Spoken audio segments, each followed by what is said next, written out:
Good morning, students. Welcome to science class. So today we'll start the chapter 6 source of energy. So before to start the chapter, we'll discuss the summaries of the chapter.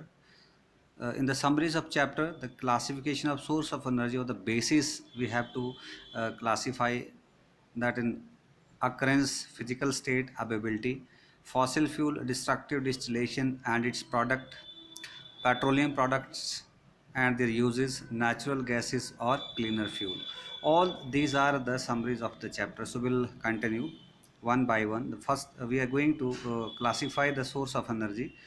So we have to classify source of energy on the basis of the occurrence, physical state and availability. हम इनको classify करते हैं source of energy को तीन basic category में basis on the occurrence, physical state or availability. Further, that source of energy can be classified on the basis of occurrence in two types. One is a natural source and second is a synthetic sources. So we'll discuss first of all the classification of source of energy on the basis that is the natural source. So the natural sources are those which are available to the nature, जो हमारे पास हमारे nature में available हैं. For example solar energy, wind energy, hydro energy. Hydro energy means energy from water and are some of such are the natural source of energy. ये हमारे पास natural source of energy है. Second है synthetic sources. Synthetic sources are those which are made by the man as a source of energy. For example, if we are talking about that, इसके examples हमें दे रखे हैं. Chemical energy stored in the batteries that is used to watch, used in calculators, watches, etc. Next is classification of source of energy on the basis of physical state. Physical state में हम source of energy को तीन category में describe करते हैं, solids, liquids and gases.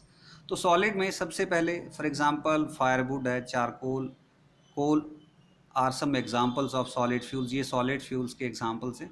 Liquid में हमारे पास है kerosene, petrol, diesel, these all are liquid fuels. And gaseous में पेट्रोलियम गैस जो कॉमनली यूज़ होती है एलपीजी में, and natural gas also use as a example of the gaseous fuels.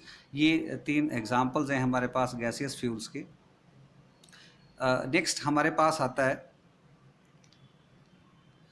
Classification of source of energy on the basis of availability. Availability के basis पे हम source of energy को दो category में describe करते हैं. First is a renewable source और second is a non renewable source. तो रिन्यूएबल सोर्सेज क्या होते हैं? Renewable natural sources that can be replenished itself naturally, जो अपने आप रेप्निश होते हैं over a very short period of time में. जैसे कि फॉर एग्जांपल है wind, sun, biogas from which we are getting by the plants, hydro power energy which we are getting by the water. ये all are the example of a source of renewable source of energy. Second हमारे पास है non renewable source.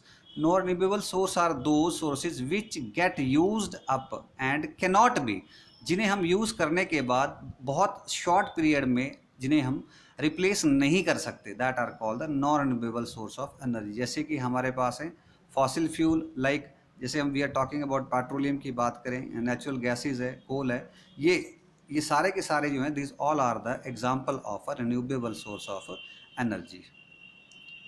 So this is all about today. We'll discuss the next topic tomorrow. Thank you.